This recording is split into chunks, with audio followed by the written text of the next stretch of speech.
when you look in the South, especially, again, you have such a huge legacy, again, of racial marginalization of that have disadvantaged a huge part of the workforce. And yet, and this is kind of my twist, which is it goes to show you, I think, the moment of possibility that we currently live in, not just in the South, but again, nationally, where because of just the the way that the policy landscape has changed in some of these particular industry, against the automotive industry being just a very clear one, just having a greater presence of the federal government in that industry in shaping both the demand and supply aspects of mechanisms and dynamics of that industry has just also largely shaped and in many ways reduced these barriers to unionization, has really transformed the level of play for collective bargaining. And Hello, powerful people, and welcome back to the Power at Work blog, and welcome to this Power Hour blogcast. My name is Seth Harris, and I'm a senior fellow at the Burns Center for Social Change. Really delighted to have you here for this fantastic conversation. As you know, the Power Hour brings you top labor experts and invites them to comment on some of the biggest labor issues of the day. Or to put that a little more colloquially, I invite my friends to the blog and we talk about the things that we've been talking about for years or decades, depending upon how long I've known them. Today, we're joined by Terri Gerstein and Alí Bustamante. Terri Gerstein is the director of the newly created NYU Wagner Labor Initiative. That's at NYU's Robert F. Wagner Graduate School of Public Service. Terri worked for over 17 years enforcing labor laws, including as the Labor Bureau Chief for the New York State Attorney General's Office and as the Deputy Commissioner of the New York State Department of Labor. Terri, terrific to have you on the Power Hour. Thank you. I'm really happy and excited to be here. And also coming to us from the greatest city on earth, Alí Bustamante is the Deputy Director of the Worker Power and Economic Security Program at the Roosevelt Institute, where he specializes in how public policy can structure markets around both economic and social value and empower Americans through the provision of public goods and stronger labor protections. He served as the chief economist at the Louisiana Workforce Commission, and before he decided to take on honest work, he was a member of the faculty at Florida International University, the University of New Orleans, and Loyola University, also in New Orleans. Alí, welcome to the Power Hour. Great, thank you so much for having me. So before we begin our conversation, I want to remind our audience that the Power at Work blog is a proud member of the Labor Radio Podcast Network, which connects over 100 radio shows and podcasts. To learn more about the network or to find other labor radio shows, go to www.laborradionetwork.org. And if you want to listen to or download any or all of the Power at Work podcasts, including this one, they're available for streaming and download on Spotify, Apple Podcasts, and Overcast. Just search Power at Work on any commercial podcast provider. You will find us. And while you're there, give us a 5-star rating. That will help a lot of other people to find our content.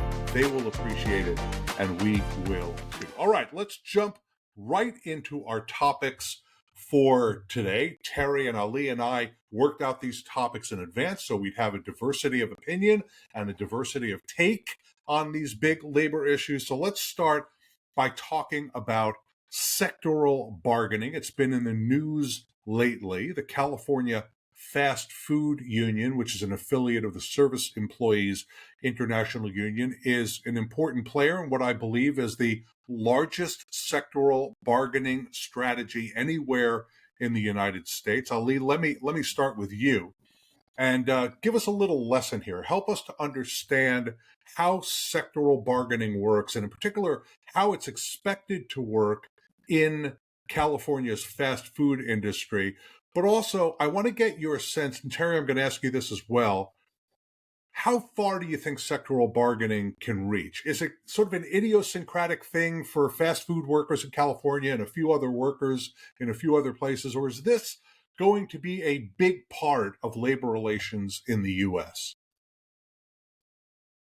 Yeah, that's great. First off, sectoral bargaining is largely about negotiating working conditions and wages at the industry level than at the level of the individual companies. And the reason why this is really of critical importance for the future of collective bargaining in the U.S. is that it allows for more equitable and uniform standards across industries, and that in return is going to lead to higher wages, better benefits, and improved working conditions for workers. The key to this is scale in the bargaining power that workers are able to have when it comes to collective bargaining, but also scale in coverage. And you mentioned in terms of like the Fast Food Council in California, which just went into effect on April 1st.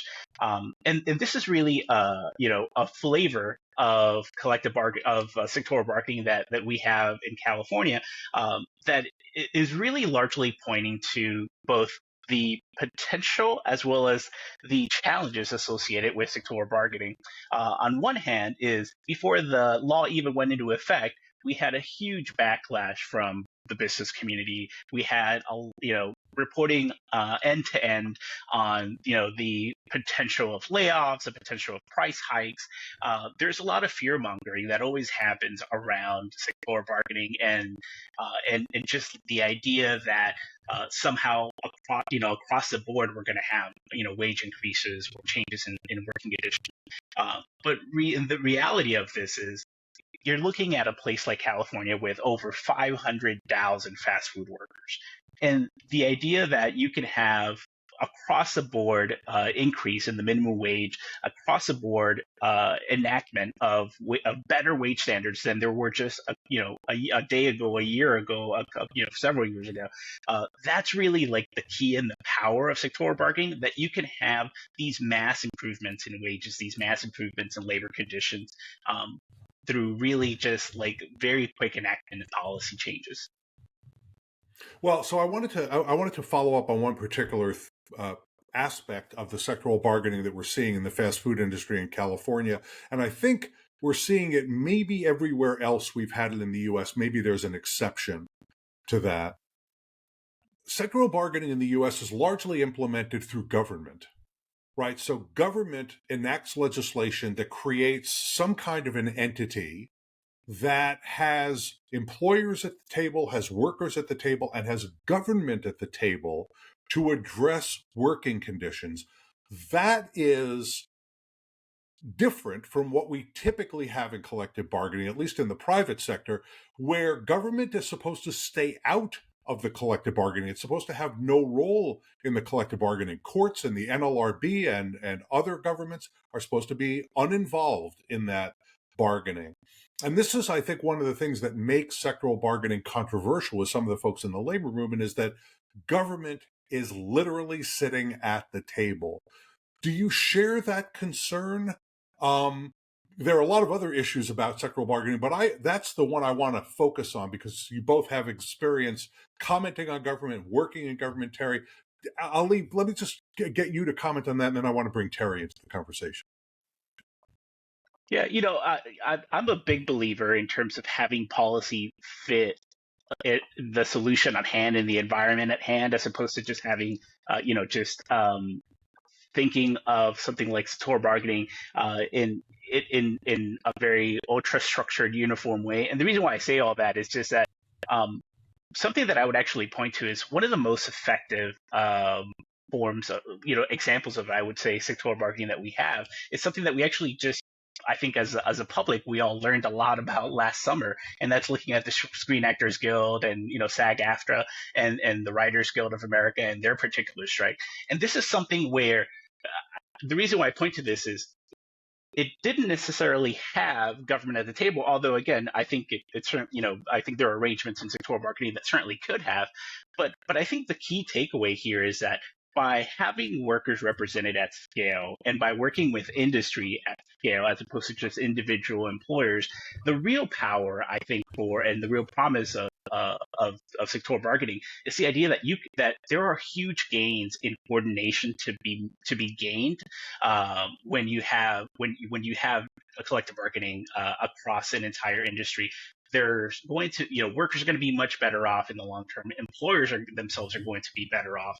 And I think it's by having, both the volume of workers, the volume of employers sitting at the same table, and I think being able to have coordination of as to what are the critical issues that shape the industry, and how do we ultimately create a collective bargaining agreement that is ultimately going to not just be addressing specific issues in a given work site, but the specific issues that are actually governing an industry wide. And I think, to your point, I think government is oftentimes the only force that can actually convene workers and businesses at scale. And I think that's actually the biggest value add in terms of having government being the convener in a lot of these examples. But they certainly aren't necessary in many cases. So, Terri, let me turn to you. You spent a lot of your career working in government, in the New York state government.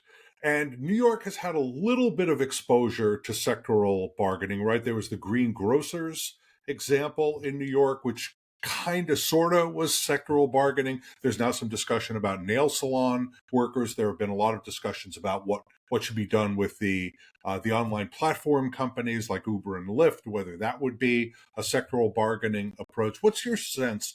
Is this just sort of an exceptional case? Those Californians, everything they do is a little bit off anyway, and so they're going off on an experiment, but it's not really going to matter. Or do you think this is something that's going to begin to take flight in labor relations in the U.S. and become a bigger play for unions around the country?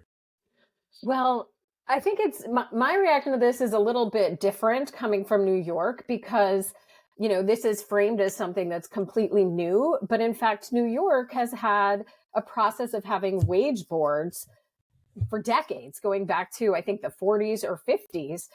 There's something in New York statute where it used to be, there were wage boards for a number of different industries. It's consolidated over time. When I was in the New York State Department of Labor, we had a wage board for the hospitality industry, meaning there was a wage order for restaurants and hotels. We combined them into one, hospitality.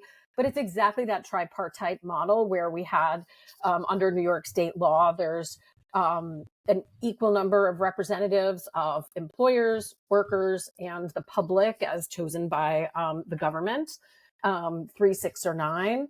And what is unique about it, as we've been sort of talking about, is that it is a way of addressing both specific issues in that industry that you really wouldn't pass a statute about because it's like so tailored to that industry.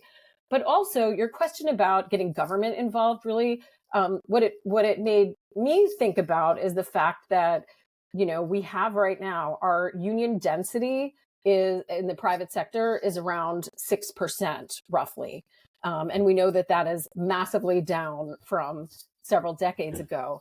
And so this model of tripartite sectoral bargaining, it really is one way of having worker input and worker voice and addressing working conditions for the, in industries where the vast majority of people are not represented by unions, don't have a collective bargaining agreement. And, we know that there is massive popularity that unions are very, high public opinion of unions and a lot of labor activism. And we also know that the NLRA is outdated and, there are a lot of obstacles for workers who want to organize. So it is a way for workers to have impact on their working conditions, to have a voice in, like a formal voice in policy making for workers who are not currently union members. Yeah.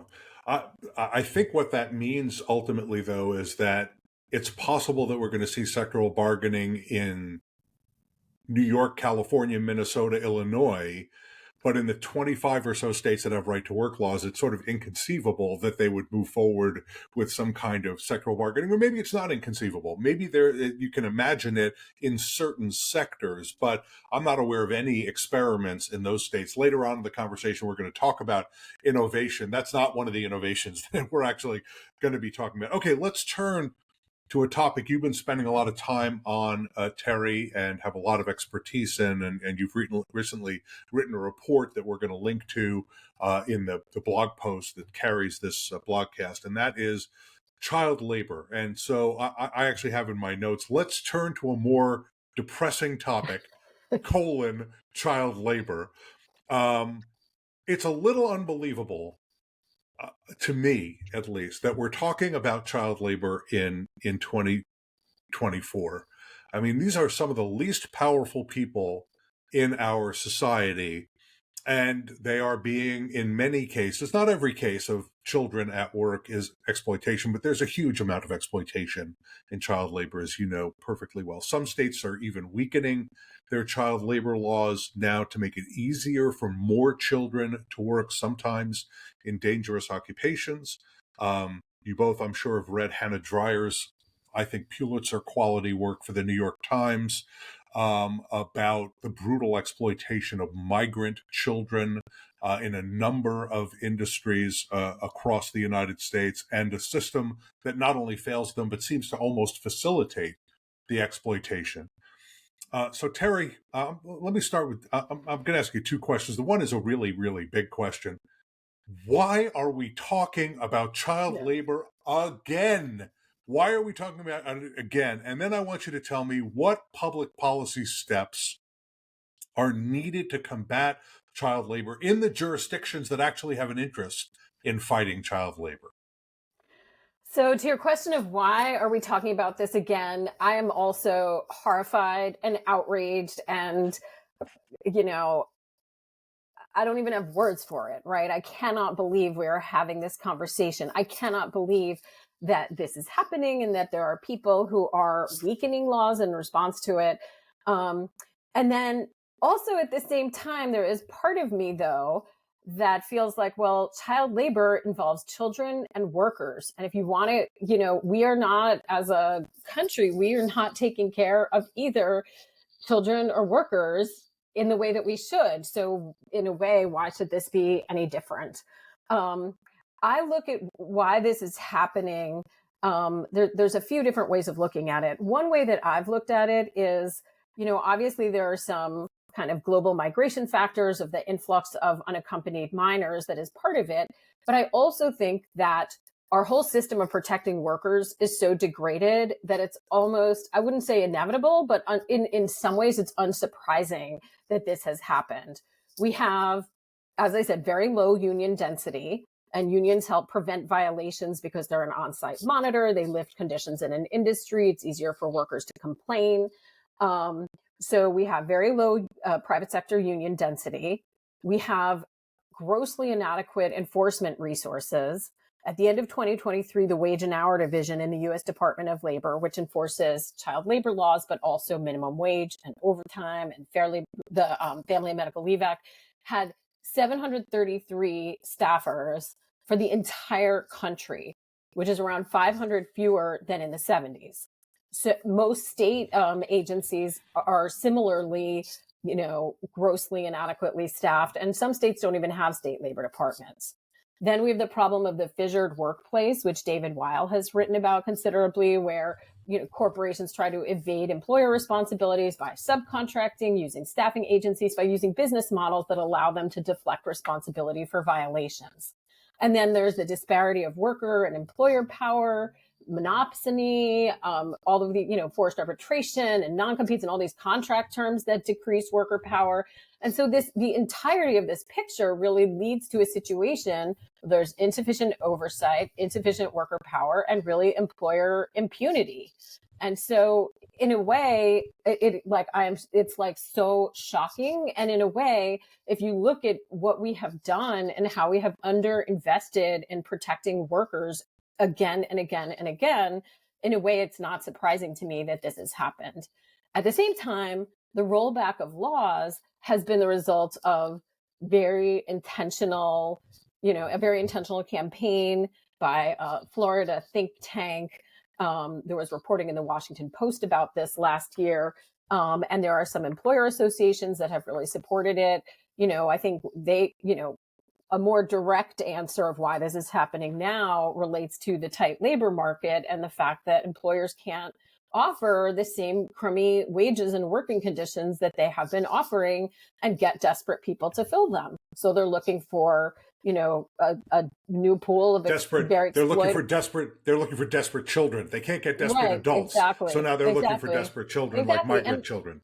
Right. And they could be raising their wages. We could address our childcare crisis, and there are plenty of caregivers who would then be able to work at jobs. Employers, there's the community of formerly incarcerated people who often, and people with disabilities who often are shut out from employment opportunities. So there are age appropriate adult pools of workers and improving working conditions. But, that is not the path that these lawmakers in some of these states are looking toward.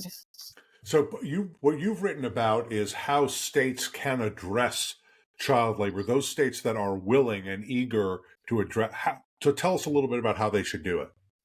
So the report that I wrote focused specifically on what states can do, but a lot of the policies obviously could also be adopted at the federal level. And there's also some thoughts for localities and what they can do.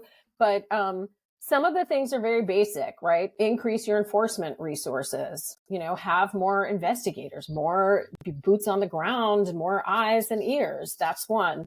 That costs money, but there's no avoiding that. There are insufficient, we have shrunk the public sector excessively, and this is what happens as a result of that. Another important measure is increasing the penalties that employers have to pay. And there have been some states that are proposing this, but I really think that alone is insufficient, because if you don't have enough investigators and no one's, the likelihood of being detected is next to nil, it doesn't really matter how high the penalties are. Or if you have a fissured workplace model and the staffing agency is going to have those penalties imposed, not the higher up lead corporation, again, you don't get the deterrent impact.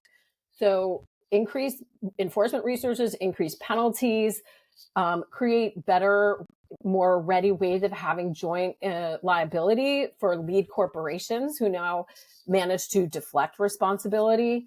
The definition of employee in the Fair Labor Standards Act is super broad: to suffer or permit to work.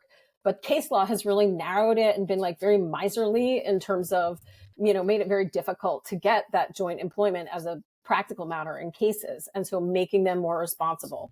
Stop work orders. The New Jersey Department of Labor has stop work authority for wage and hour violations and a whole host of other workplace violations. That a stop work order basically is the government ordering cessation of activities because there's something illegal happening. And that is a very powerful tool that can really get an employer's attention. So those are a few of the important tools. There's I listed them by letter, just the way the outline turned out. And I was like, wow, I'm at the letter M. There are really a lot of things that states can do. And, I didn't really give, sort of directive roadmap, because I know that the situations, even in worker friendly states, the political situations are so different in the landscape in terms of what's possible. But for example, Colorado last year passed a law that allows minors who are injured on the job when child labor laws are being violated to sue in tort, to sue their employer in tort, and not be limited to the exclusive remedy of workers' compensation. Interesting. And you could see how that would have a really big impact, right? Because employers' worst case scenario, their outside exposure, is now suddenly a potentially ruinous tort lawsuit, as opposed to a modest increase in their workers' comp premium. So measures like that, there are all of these different kinds of measures that I found by looking in different state laws that I think are very, very promising. But there's no data yet to show which of them is going to be the most impactful, because again, this is a reemerging problem. Yeah, absolutely. Ali, let me get you in on this conversation. I want to ask you, you spend a lot of time, a lot of your day thinking about worker power, how to increase it, what's happening with it, what are the attacks on it accomplishing. Is this just another attack on worker power? Is this fundamentally an effort to undermine the ability of adult workers to organize or to even use the law to use tight labor markets to try to improve their wages, improve their benefits, improve their working conditions? Yeah, that's a huge component of it. I think, as Terry's kind of mentioning it, the idea that the only remedy that we have for child labor, and especially for extremely exploitative child labor practices, is really greater policing, greater enforcement. And the underlying rationale behind that is just that for some employers, their business model is based on exploitation. Their entire profit model is based on the idea that they can hire labor as cheap as they can, that they can extract as much from workers as they can.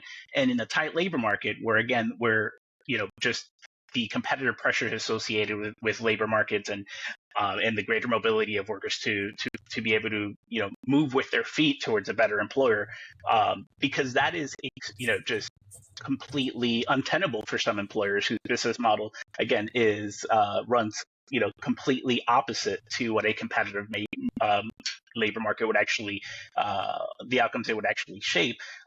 This is just an existential threat. And so child labor is very much a response to these employers whose business model is solely based on exploitation. And I think, when you look at just attacks on worker power over time, who are oftentimes leading those attacks? It's this cadre of employers again who sees any kind of improvement in working conditions, any kind of increase in wages as really an existential threat to their model, not an existential threat to economic well-being that we all share, because these employers again are largely existing outside of the broader economic framework that most other businesses are existing in. I think by and large, when you look at labor market competition and fair workplace practices, you see that there are a lot of gains that employers actually experience in that process of improving working conditions. And yet, again, the only rationale behind employers to actually being on the attack of something like worker rights and promoting things like child labor are really in order for them to undercut other employers who are law-abiding businesses who are in many times advocates themselves of a higher road business model. So it's really by policing these employers, by enforcing labor law as much as you can to really crowd out these exploitative labor practices that you'll ultimately also see fewer attacks on worker power to begin with. Yeah, I want to completely identify myself with that. The problem is that government enforcement, as Terri was saying, is extremely limited, and bringing private lawsuits is just untenable for most children, right? Particularly migrant children, but most children, and also most individual workers who are being deprived of the minimum wage or being deprived of overtime. There's just not enough money involved in order for our legal system to pay the requisite level of attention to it.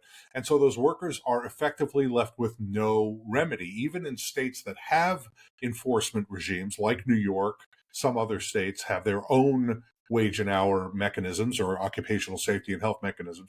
Even those states tend to be fairly seriously starved of resources. Well, that's one of the recommendations in the report relates to precisely that, and suggests both creating a private right of action for minors who are the victims of child labor violations. As you say, there's limited private lawyers who can bring these cases, but there are nonprofit lawyers. And if you created real damages, it is possible that you might find lawyers who could bring these cases, and then also creating whistleblower causes of action. And that is a way to expand the pool of potential enforcers beyond just the government. Both of those, either a private right of action or a whistleblower cause of action, but also creating real damages that could be that could go to the children, because right now under our system, all that happens is there's a penalty that goes to the government and Right. the minor loses their job. So that really creates an obstacle to reporting the violations, because nothing positive happens for the from the worker's perspective. It's not like when you bring a wage and hour case and you ultimately get back wages. That's exactly right. The government may be able to get you back wages, but they're not going to be able to get you other damages. They're not negotiating for that. They're negotiating for compliance. That's government's role, is to get people to comply, get businesses to comply with the law. All right. You can stay up to date with the latest news about workers, worker power, and unions by subscribing to the Power at Work blog. You'll receive the weekly download, a Power at Work newsletter sent straight to your inbox. The weekly download collects about 24 of the week's articles, academic studies, press releases, podcasts, and videos from across the internet. We find the stories and deliver them directly to you. So subscribe to the weekly download right now on the front page of the Power at Work blog. Go to poweratwork.us. All right, let me turn to our third topic, and this may or may not be a happier topic. I think it is in some regards. Maybe it cuts both ways. We'll see. And it's public policy innovation relating to worker power. As both of you know, but this is for our audience's benefit, and it's also because I'm a congenital labor law professor and I can't stop myself from teaching this stuff. Federal labor law is supposed to broadly preempt actions by other federal agencies, meaning not the NLRB and not Congress, and states and localities that would involve intervention in private sector labor relations. That private sector labor relations is supposed to be the domain of the National Labor Relations Board in Congress. Everybody else is supposed to stay out, largely stay out. There are a few exceptions here and there, but you really have to do some backflips in order to avoid a state law particularly, being preempted by the National Labor Relations Act. And there have been efforts at the state and local level to get into the labor law business for decades and decades. But there seems to be, my sense is, and I haven't done an empirical study here, I haven't counted it up over the years, but there seems to be an increase in activity more recently. And that may be partly because a couple of members of the United States Supreme Court have signaled that they think that the doctrine of labor law preemption is wrong. It's too broad, it's too exclusive, and they would allow states and localities and maybe other parts of the federal government to get more deeply involved, although we don't know exactly what that would look like or what they would do. So what we're seeing as a result of that is innovations on both sides. On the pro-worker power side, 7 states have banned captive audience meetings. Several jurisdictions have provided just cause protections to some workers or all workers. We also have federal agencies that are imposing requirements on recipients of federal funding under the big public investment bills that President Biden drove through Congress, the Bipartisan Infrastructure Law, the Inflation Reduction Act, the Chips and Sciences Act. And those requirements are partly designed to increase union membership, or as President Biden likes to say, to make sure that these are good union jobs, and to drive up union density in a few industries, particularly the building and construction trades industry. So that's on the pro-worker power side. On the not-so-pro-worker or the anti-worker power side, Alabama and Georgia have enacted laws prohibiting recipients of state money from voluntarily recognizing unions. They are not allowed to do what's called card check recognition, meaning the union shows up and says, we've got a majority of your workers who've signed cards. Will you voluntarily recognize us?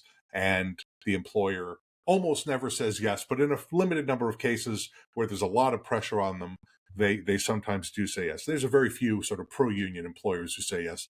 Both of them have already done that.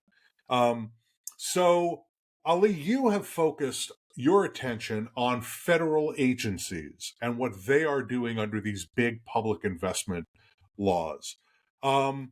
What's your sense of how that effort is going? And what more should the federal government be doing to promote worker power through those tools or other tools?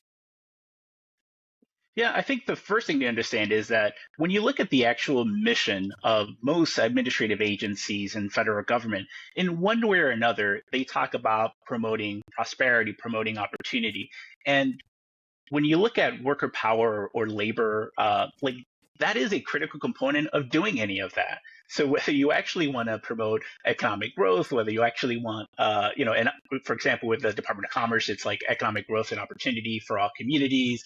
Whether you look at Department of Energy, prosperity and security, like all of these kinds of just broad missions that administrative agencies have, in one way or another, they impact or at least certainly involve shaping how how workers in these particular industries or related industries, how their working conditions are ultimately structured, how their compensation is ultimately structured, the kinds of rights and opportunities that they have at the workplace. And so just by the sheer existence of the administrative state, there's a real necessity for administrative agencies to take into consideration issues like worker power, and increasingly under this administration, they've been doing so. In fact, I know in spring of 2021, the Biden administration set up a task force that really looked at both not just promoting greater competitive labor markets, but really how do you promote unionization and improve labor conditions? What is it that government can actually do to promote these things and make sure that government agencies are really following their missions in the spirit of being as broad as possible in their impact on workers. That being said, parallel to this change in having, kind of like an all-government approach to promoting worker power, not just within the National Labor Relations Board or not just within Department of Labor, but really across government agencies, because each of them does have a role in promoting worker power. But at the parallel to that effort has been really this huge and multi-decade attack on administrative agencies and the administrative state, by and large, as a way to gut the regulatory power of government. And so, and this is like I think a critical part that I think folks need to understand is that by having these very clear missions, administrative agencies must engage in this kind of work. Again, it really behooves them to, in the spirit of achieving their missions, to be mindful of workers and be mindful of worker powers and labor conditions. It is completely disingenuous to basically say that these agencies lack any kind of constitutional authority to pursue their missions to begin with, and certainly to do so in a way that again is largely going to strip them of any kind of regulatory authority in them being able to bring out the outcomes that they were ultimately designed to do so. I mean, we see this most recently with the National Labor Relations Board and attacks by Trader Joe's, SpaceX, folks who actually have business on that is being adjudicated with the National Labor Relations Board, and really as as a way to basically prevent themselves from being adjudicated by these agencies directly. They're pushing forward these attacks that just any kind of enforcement is unconstitutional on its face value.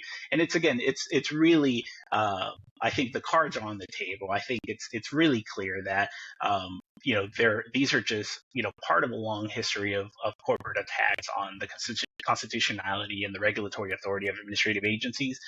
But when you look at the core mission of agencies, not just the Department of Labor, but really all administrative agencies, they really do have a critical role in promoting worker power. And I think that's something that this administration has really fostered. And it's really great to see things like, the Federal Trade Commission, banning non-compete agreements. It's really great to see something like the Department of Energy and them promoting good quality jobs in the types of investments towards renewable energies. This is really, again, part of the core mission of these agencies. And it's just been it feels novel because it's just been a long time that they've actually been able to address it in this direct way. Yeah.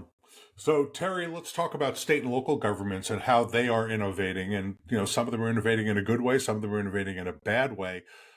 Is that sort of where we're headed, that we're going to have a tale of two countries? We're going to have blue states that have unions and lots of worker protections and the opportunity to organize and join a union, and then the old Confederacy plus, where state governments are going to be able to intervene and blow up union organizing. I mean, we actually see it in a sense in Alabama right now. Governor Ivey has come out against the workers at Mercedes-Benz organizing with the UAW, but we also see these state laws that are intervening. How do you think it's going to play out? And is it a good thing for it to play out in the way that I've described?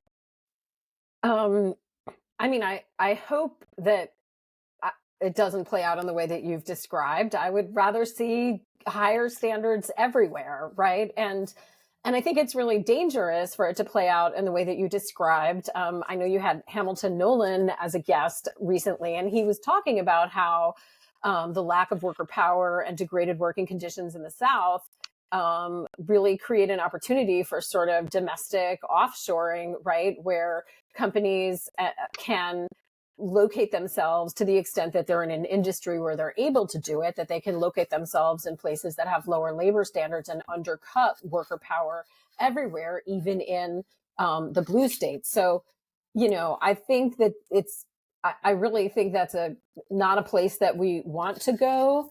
And I'm kind of, a cautiously optimistic person, but if I had to say, do I think we are going in that direction? It sort of feels like we are. The one exception to it really is that you do have blue cities inside of red states where, there are progressive leaders that are really trying to use the city's powers in whatever way they can to improve workers' rights and improve work, set new labor standards or improve working conditions. But then you have the problem of state level preemption and states passing laws constraining blue localities' ability to take action. So there are so many exciting things happening in progressive states and localities. All kinds of developments like, passing farm worker collective bargaining in New York State. For, just a really simple example, the sectoral bargaining, as we've talked about, even the entrance of local government in this entire space, like 10 years ago, except for in San Francisco, local government didn't really do very much in relation to workers' rights. And now there are around 24 local governments that have dedicated, in some cases it's a sub-agency or department of 36 people. In some cases it's like 1 or 2 people just like doing what they can. But local governments are passing laws and raising labor standards. And so just the mere entry of local government into this space, this historically was not something that cities or counties did for their people. They didn't think about, their constituents as workers. So there are all of these, really exciting, exciting new experiments happening. But it is, I really do see it as you kind of frame the question in a way, it's very promising. I think that states and localities can be much more nimble and can, they're very concrete and action oriented, and they can, in the way that the federal government sometimes feels very, because of everything, just feels like there's a lot of stagnation, or it's just like very hard to move things. But I do feel very much that it's sort of a glass half full, glass half empty situation, because ideally, these big multinational corporations that are, operating often with impunity, that have disparate power, like it's very, we need an adequate national government to be able to sort of counter that power. And as much as I think it is amazing, and maybe all we have, that there are states that are and cities that are taking them on, obviously it would be far more ideal to have a strong labor movement, much higher union density, and a strong federal government that's able to ensure that there are safe and fair working conditions for everyone. Yeah. Well, that's a terrific transition to our last topic, which is all about organizing and building union density and building union membership. And I'd like to take on this issue of organizing by focusing on the UAW's organizing efforts in the American South, because there are 2 potentially very important developments in the UAW's organizing drive. They're trying to organize all of the non-union automakers operating in the United States, or operating non-union in the United States, I should say. Most of those companies operate union back in their home countries. So there are two big developments. First, the workers at the Volkswagen plant in Chattanooga, Tennessee, will vote again on whether to be represented by the UAW from April 17th to April 19th. So just after this blogcast is published. And this is their third try at winning a union representation election. The vote will take place, as I said, April 17th to April 19th. The second development is that auto workers at the Mercedes-Benz plant that I just mentioned in Tuscaloosa, Alabama, and the UAW have petitioned the National Labor Relations Board for a representation election that I expect will be scheduled for sometime in May. Okay, so I'm going to ask you to indulge a thought exercise with me, because we don't know what's going to happen. There was a lot of optimism around the very first Volkswagen organizing drive, but it didn't end up winning. There's been a lot of enthusiasm in Alabama, for example, in Bessemer around the Amazon organizing drive. That didn't happen the two times that they voted. After a while, you're Charlie Brown in the football. The football Lucy keeps pulling that football away, and you end up landing on your you know what. So, but I want you to indulge this thought exercise. Terry, let me start with you on this. What would it tell us about organizing in the South, unions in the auto industry, and the state of the labor movement if the UAW were to win both of the elections I was just talking about? Oh, I got a big smile. How about that? My hypothetical got a big smile. That's not bad. I should come up with more hypotheticals like that. Go ahead. No, I mean, it would, I think I'll take them each one by one. What it would tell about organizing in the South is that it is possible, right? There's this whole sense of like that it's so impossible that, the right to work states, that the union density is so low. And there are people in all of these states, just incredibly dogged organizers. There are workers who want a better life. It would show that it's possible and sort of open the door, I think, for more activity and more organizing. The second question, I think, was what would it show about the auto industry? What does it mean for the auto industry? I mean that Sean Fain is a rock star. That just that the strike and the results from the strike really demonstrated, I think, in such a concrete way, the value of unions and the potential strength of unions and of workers. And so I think, it changed it from something theoretical that could improve people's lives to like actual numbers of how much more money people are going to be taking home, like, this year, next year, the following year. And then what do I think it would sort of indicate about the labor movement? I mean, again, good things, just that there's, that there's a focus on organizing, that, I think that wins really build on other wins and people get inspired. And, just even the amount of attention and energy from, for example, the Hollywood strikes, the writers and the actors. I think that there's just some kind of really positive momentum that, ideally other unions would be able to build upon, and other unions in trying to organize workers in the South as well. And I think, again, that whole issue of having such a, tale of two countries and just like such vastly different working conditions and in one state versus another, I think that it would, could be something that could, help be just a start on a path toward remedying that. Fascinating. And now I know why I got that big smile with the hypothetical. All right, Ali, let me ask you this. You know perfectly well that the auto industry is really in the midst of a gigantic transformation in the United States. driven largely by the Inflation Reduction Act and jawboning by the president. Also, I think that the auto industry just can read the writing on the wall. The world is moving to fight climate change and to try to bring down tailpipe emissions.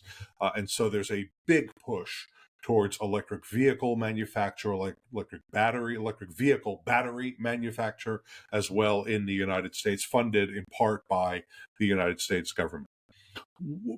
What would the significance of a UAW victory in those two elections mean in this context of this massive transition that's underway in the auto industry? Yeah, and I think you all have very clearly acknowledged that, there are some long-standing barriers to unionization in this country. Again, just I don't want to, wait a minute, wait. This certainly, is a happy hypothetical. Wait a minute. This is a happy hypothetical. We're not doing the negative and the barriers and there's a lot of reasons. Let's take my premise, because we don't know what's going to happen. Let's take the premise that the UAW I was going to twist that. Both. Oh, you're going to twist it? Okay. Go ahead, twist away. Yeah, I was going to twist it, which is to say, like that, we know that we have these long-standing barriers to unionization, right? And again, and when you look in the South, especially, again, you have such a huge legacy, again, of racial marginalization of that have disadvantaged a huge part of the workforce. And yet, and this is kind of my twist, which is, it goes to show you, I think, the moment of possibility that we currently live in, not just in the South, but again, nationally, where because of just the way that the policy landscape has changed in some of these particular industry, against the automotive industry being just a very clear one, just having a greater presence of the federal government in that industry in shaping both the demand and supply aspects of mechanisms and dynamics of that industry has just also largely shaped and in many ways reduced these barriers to unionization, has really transformed the level of play for collective bargaining. And I think that to me is the huge promise that of the current economic moment. And I think it's one that if I'm reading the tea leaves, I think like that is something I see the potential of developing that further in the automotive industry and really into other industries that I think that there are some very clear inroads that the federal government policy can actually play in. And so to me, when I just look at the world, the labor movement and the world around work that we've lived in for so many decades, there's really been a dramatic shift in the level of play just by having the government basically say, here's a field that we're actually going to have a greater presence in coordinating and shaping. And I think that has been really a lifeline for labor, a lifeline that they've been able to rally around, that they've been able to leverage in collective bargaining agreements. And I think it's one that my hope is that is also going to allow itself to be built upon in terms of having greater campaigns to promote union membership. Again, I think we're seeing that already in terms of the automotive industry. I'm extremely hopeful. I hope that your very rosy optimism, I think, does come to fruition.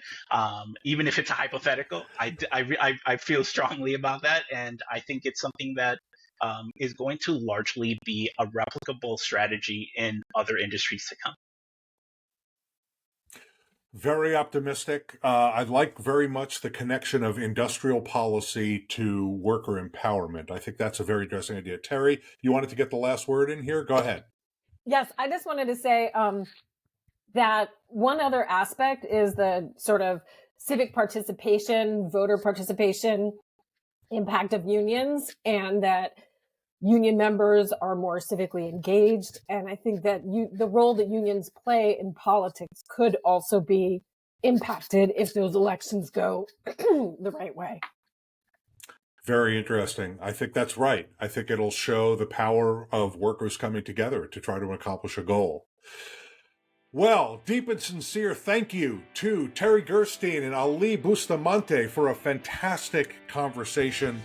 So delighted to have both of you here. Hey, audience, you should subscribe to the Power at Work blog. That will allow us to keep you updated on all the content that we're adding to the blog. You can find the subscription block at the very bottom of the front page. You'll also see a pop-up when you first go on the blog. We'd love to have you subscribe. If you do, we'll send you the weekly download, which is a collection of a couple of dozen stories, articles, videos, research pieces, other materials from the internet about worker power, unions, and collective action. So that's a little gift from us to you if you subscribe to the blog. And finally, follow us on all your social media channels. You will find us on LinkedIn, Facebook, Twitter, Threads, Instagram, TikTok, Patreon. We're on all of those. Just search Power at Work or Power at Work blog, and you will find us there. We'd love to connect with you. And finally, leave a comment. We have a new comment section at the bottom of every blog post. If you loved what Terri and Alí said, if you hated what Terri and Alí said, if you hated something about what I said or loved it, maybe, leave us a comment. Give us your thoughts. We're dying to hear from you. You can just give us a thumbs up or a thumbs down if you'd like. Let us know what you think about our comment. We'd love to hear from you. Thank you again for watching. Thank you again to Terri and Alí. We will see you back here on the blog again very soon.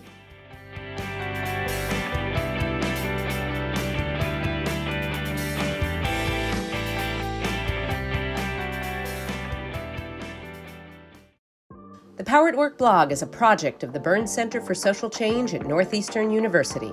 The Burns Center develops innovative, participatory, and equitable approaches to solving public problems using new technology. Our faculty and fellows are accomplished, nationally recognized changemakers. Interested in learning more? Go to burns.northeastern.edu and sign up for our mailing list. And you can follow us on social media at Burns Center on Twitter, LinkedIn, and Instagram.